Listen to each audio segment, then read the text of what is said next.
अच्छा डॉक्टर साहब, इस टाइम अगर फाइनेंशियल इकोनॉमिक इमरजेंसी का वर्ड जरा हार्ड है, इसके बजाय जो रिक्वायर्ड काम है वो हम कर लें। आपने कंजर्वेशन की बात की, मसलन हम पेट्रोल का कोटा या इस तरह की, मसलन आजकल मुझसे ये सवाल किया जा रहा है, जी ये बताएं कि अगले 15 दिनों में पेट्रोल की प्राइसेस कम होंगी या नहीं। बीइंग इकोनॉमिक जर्नलिस्ट मैं समझता हूँ कम नहीं होनी चाहिए। उसकी वजह ये है कि अगर हम इस टाइम कम करेंगे तो हम अपनी इंपोर्ट का जो है उसके ऊपर मजीद प्रेशर डालेंगे।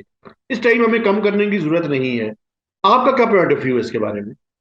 देखिए, मेरा पॉइंट ऑफ व्यू बिल्कुल क्लियर है कि दो तरह के सिग्नल्स होते हैं। एक आप सिग्नल देते हैं प्राइसिंग के थ्रू, और अगर किसी चीज की डिमांड को आप कंट्रोल करना चाहते हैं तो वो प्राइसिंग का सिग्नल है।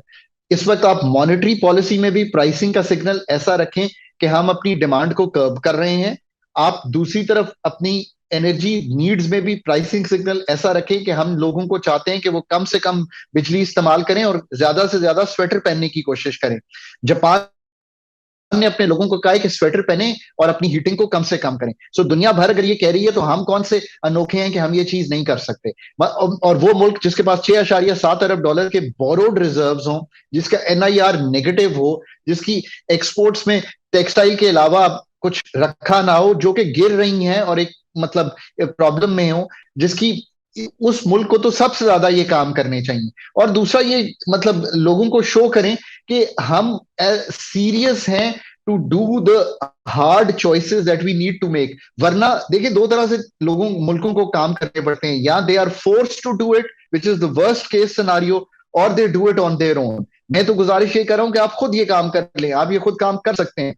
और 32 अरब डॉलर का प्लान अगर आप एक रख दें मार्केट्स के सामने तो ये सारी जिटरीनेस खत्म हो जाएगी, रुपया भी स्टेबल हो जाएगा, क्रेडिट डिफॉल्ट स्वैप भी ठीक हो जाएंगे, बॉन्ड पेमेंट्स जो इस वक्त डिस्टर्ब हुई हुई है वो भी ठीक हो जाएगी। सो यू नो, और इसी तरह जो हमने बाकी बात की है, फिर अगर आप ये भी कर दें कि आपका एक मैक्रो फ्रेमवर्क है जो आपने डेवलप किया है, सो दुनिया को बता दें कि ये क्रेडिबल मैक्रो फ्रेमवर्क है जिसमें इंटरेस्ट पेमेंट बढ़ी हुई आ रही है, फिजिकल डिस्टर्ब्ड है, पीडीएल कम हो रही है, ये सब चीजें सबको दिखाई दे रही हैं। ये कोई ऐसी चीजें नहीं है।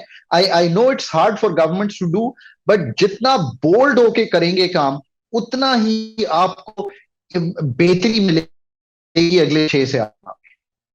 अच्छा।